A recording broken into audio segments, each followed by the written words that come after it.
Pernah nggak sih membayangkan liburan di sebuah pulau terpencil dengan seorang kekasih? Bisa dibilang film ini seperti itu. Namun lebih umum jika disebut dengan kecelakaan bukannya liburan. Memang sih hanya berdua. Namun apa jadinya jika hal itu membuat nyawa mereka terancam?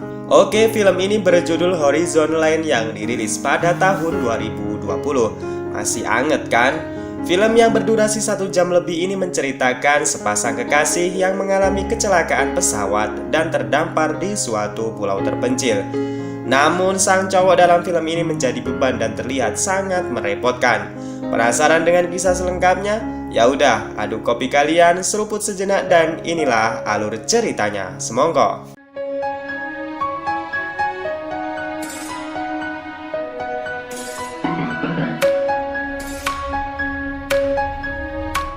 Film dibuka dengan memperlihatkan dua orang muda-mudi yang sedang berpacaran dan minum sebotol bir.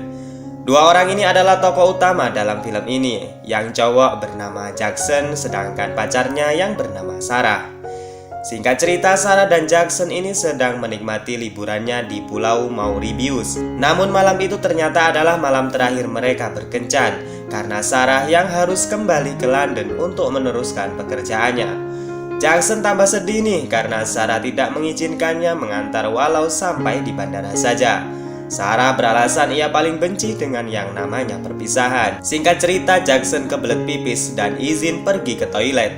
Sebelum Jackson kembali, diam-diam Sarah memanfaatkan waktu itu untuk segera pergi ke London tanpa sepengetahuan Jackson, karena ia benar-benar benci dengan namanya perpisahan. 1 tahun kemudian berlalu. Terlihat Sarah di London berniat berlibur kembali ke Pulau Mauritius. Sarah berniat mengunjungi temannya yang bernama Pascal yang diketahui akan menikah. Selain itu, ia juga merindukan Jackson. Setelah sampai di Pulau Mauritius, Sarah kemudian mengendarai mobil dan mendatangi rumah temannya. Namun apesnya, saat sampai di sana, anjing temannya yang bernama Salomon sudah tidak mengenali Sarah lagi. Dan kemudian ia dikejar anjingnya. Dan niat dari Sarah mendatangi Salomon adalah untuk mengambil minuman atau sejenis bir tradisional yang sudah ia pesan sebelumnya. Kemudian ia berlanjut menemui teman wanitanya yang akan menikah yang bernama Pascal. Di tempat itu juga secara tidak sengaja Sarah bertemu dengan Jackson. Namun di sini terlihat Jackson bersama dengan teman wanitanya. Lalu Sarah bertanya kepada Pascal siapa yang bersama dengan Jackson. Pascal mengatakan bahwa itu hanya teman menyelamnya saja. Lalu pada malam harinya, dengan nekat Sarah beranikan diri untuk menyapa terlebih dahulu Jackson. Dan karena Jackson yang masih kecewa nampak cuek dan bad mood dengan kedatangan Sarah, Jackson pergi menyendiri dan kemudian Sarah mengejarnya dari belakang. Sok-sokan ngentol, tapi ternyata Jackson juga masih mencintai Sarah. Dan Sarah juga menjelaskan tentang kepergiannya tahun lalu. Dan akhirnya mereka terlihat baikan kembali. Kemudian pertemuan itu mereka rayakan dengan minum-minuman dan dilanjutkan dengan ngamar-ngamaran. Pagi harinya Sarah terkejut karena ia bangun kesiangan. Dan Pascal kemudian menelpon Sarah dan mengatakan ia pergi duluan sedangkan Sarah menyusul saja di acara pernikahannya nanti. Lalu Sarah pergi dan menemui temannya yang bernama Freddy. Usut punya usut, Freddy akan datang juga di pesta pernikahan Pascal dan ia mengajaknya bareng dan mereka berencana akan menaiki sebuah pesawat pribadi. Tiba-tiba saja Freddy batuk-batuk dan terlihat kurang sehat. Namun Freddy meyakinkan kepada Sarah bahwa dirinya akan baik-baik saja. Tak diduga ternyata Jackson juga ikut menaiki pesawat karena Pascal juga merupakan teman dari Jackson. Di dalam pesawat, Jackson kembali marah kepada Sarah karena kedua kalinya Sarah pergi diam-diam tanpa berpamitan dengannya. Dan singkatnya mereka pun berangkat. Ketika di udara, Freddy menyuruh Sarah duduk di sebelahnya sebagai co-pilot. Karena sebelumnya diketahui Sarah pernah belajar kursus menerbangkan pesawat dengan Freddy. Sarah pada mulanya menolak karena ia masih belum banyak mengerti tentang ilmu penerbangan. Akan tetapi Freddy yang terus memaksa dan kemudian Sarah menyanggupinya. Tak lama kemudian Freddy terlihat batuk-batuk kembali karena ia hari ini kurang sehat. Dan kemudian tiba-tiba saja Freddy pingsan karena serangan jantung. Dan saat itu juga pesawat tidak terkontrol dan suasana menjadi sangat tidak karuan. Sarah menyuruh Jackson memindahkan Freddy ke belakang dan ia kemudian beralih menjadi pilot. Sarah yang sekarang mengendalikan pesawat untungnya bisa membuat pesawat tidak jatuh. Namun sayangnya, Freddy yang pingsan tidak bisa terselamatkan lagi dan ia pun meninggal dunia. Mayat Freddy kemudian ditutupi dengan kain dan kemudian Jackson duduk di kursi depan bersama dengan Sarah. Jackson bertanya kepada Sarah apakah ia bisa menerbangkan pesawat. Sarah mengatakan ia sedikit bisa namun tidak banyak tahu tentang alat dan fungsi seluruh tombol yang ada di dalam pesawat. Naasnya lagi pesawat mereka yang sudah butut ternyata sudah banyak kerusakan, seperti alat GPS yang mengakibatkan mereka tidak tahu di posisi mana sekarang. Ditambah lagi HP Jackson yang lowbat membuat mereka benar-benar tidak mengetahui keberadaan mereka sekarang. Jackson kemudian membuat kompas melalui jam tangannya dan ia memutuskan untuk pergi ke arah selatan.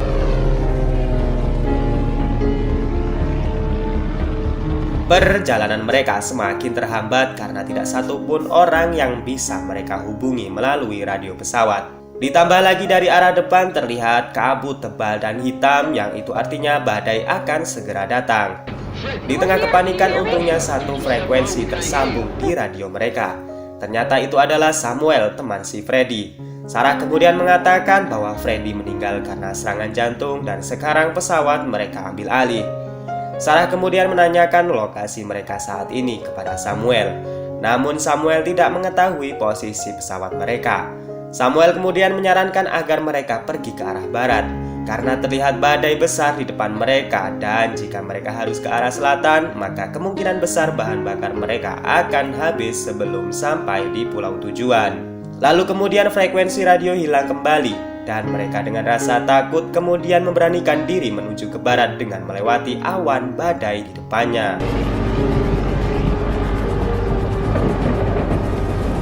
Di dalam badai, pesawat mereka terus dihujani oleh angin dan petir yang sangat ganas. Sampai akhirnya Sarah memutuskan untuk menaikkan lagi pesawat.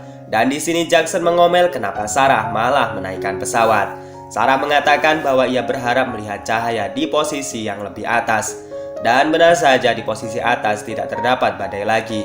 Namun karena pengaruh gravitasi, Jackson dan Sarah mengalami sakit kepala dan kemudian pingsan mendadak. Dan kemudian pesawat menghujam ke bawah tak terkendali.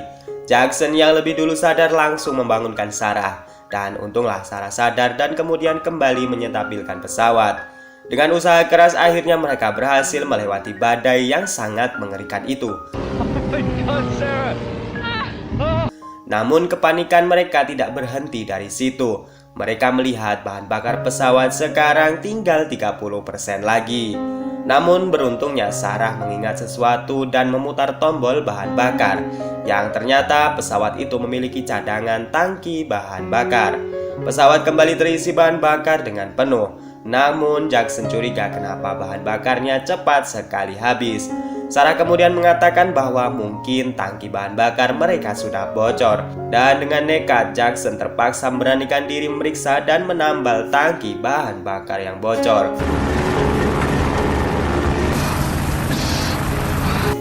Setelah Jackson berhasil menambal tangki bahan bakar yang bocor, ia hampir jatuh karena posisi pesawat yang sedikit oleng. Namun untunglah Sarah membantunya untuk masuk kembali ke dalam pesawat. Tapi dari goncangan tadi membuat Jackson mengalami luka di tangannya yang begitu parah. Dan dengan segera Sarah langsung mengobatinya dengan menuangkan minuman alkohol ke area luka Jackson. Mereka kembali dibingungkan dengan posisi mereka saat ini dan arah tujuan mereka yang entah kemana. Selain GPS yang rusak, radio mereka tidak tersambung dengan siapapun. Sarah kemudian berinisiatif untuk membuang seluruh benda di dalam pesawat agar pesawat lebih ringan dan hemat bahan bakar. Lalu mereka bingung kenapa pesawat masih terasa berat. Dan ternyata kemudian dengan terpaksa Freddy yang sudah meninggal mereka buang. Tidak punya pilihan lain bagi mereka. Dan Sarah anggap ini yang terbaik untuk keselamatan mereka. Pesawat yang sekarang sudah ringan dan bahan bakar masih saja menipis. Jackson kemudian memiliki ide untuk mengisi bahan bakar pesawat dengan minuman alkohol yang sudah Sarah bawa. Namun masalah kembali datang, di mana mulut tangki bahan bakar pesawat berada di sayap pesawat yang mengharuskan mereka untuk keluar. Jackson yang terluka tidak memungkinkan lagi untuk keluar, dan di sini Sarah memberanikan diri yang akan mengisi bahan bakarnya. Mereka memiliki 5 botol minuman untuk dijadikan bahan bakar pesawat. Namun botol pertama mereka harus lenyap karena tiba-tiba saja angin besar menerjangnya. Kemudian botol kedua, ketiga, dan keempat berhasil. Dan sayangnya botol kelima gagal karena bodohnya Jackson yang menumpahkan botol terakhir mereka. Jackson kemudian menyuruh Sarah masuk lagi ke dalam pesawat. Sempat oleng dan hampir jatuh, namun Sarah selamat masuk ke dalam pesawat lagi.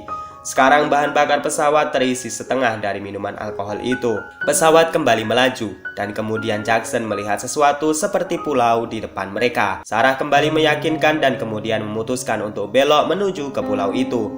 Ternyata benar, terlihat sebuah pulau kecil di depan mereka. Namun Sarah kembali dibingungkan bagaimana cara lepas landas pesawat ini. Dan paniknya lagi, bahan bakar pesawat mereka sekarang benar-benar habis dan pesawat melayang tanpa daya dorong dari mesin pesawat. Sarah kemudian mencoba mendaratkan pesawat dengan keadaan mesin mati. Namun yang terjadi, pesawat malah oleng dan kemudian menabrak permukaan laut.